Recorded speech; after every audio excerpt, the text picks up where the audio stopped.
Here is a very fun and interesting plant, the rainbow eucalyptus. So this is the rainbow eucalyptus. It is a tree that is native to Papua New Guinea, the Philippines, and Indonesia. So it is called that because it's rainbow, that's rainbow colored. So if you Google rainbow eucalyptus, a bunch of images will come up. Most of them are pretty highly photoshopped and very exaggerated with the colors. So most of the images that come up on Google aren't completely accurate, but it is still rainbow colored, just not as much as you see on Google Images. So what happens is the bark of the rainbow eucalyptus just peels off in sections, and underneath the bark is the new wood that is a different color, and as it ages and gets more exposed to air, it changes colors.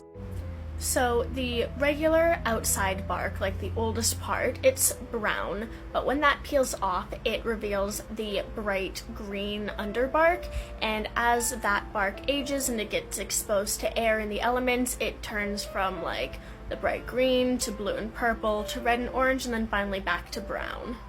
So the rainbow color is because not all of the bark is peeled off at the same time. It's peeled off in different stages, so one chunk here, one chunk here. They can all be in different stages of, aging, because they didn't peel off at the same exact time, which gives it its beautiful rainbow colored look.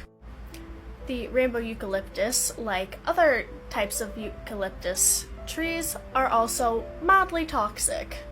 So there is a compound in it called eucalyptol or cineol. They're both the same thing, but it is the aromatic compound in it that basically makes the eucalyptus smell, and it is mildly toxic.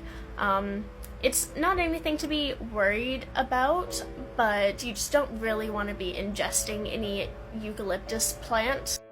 There are, you can get eucalyptus essential oils, but as with most essential oils, you don't really want to be ingesting it. They're pretty much there just to smell good. Yeah, you don't want to be ingesting it because most of them are toxic, and that includes the eucalyptus oil. Again, it's not really something to be too worried about. You just don't really want your children or pets getting into it because it is slightly toxic, but it's not to a super dangerous level. Just don't ingest it. But the rainbow eucalyptus is a very cool plant, and it looks fake, but is a real thing.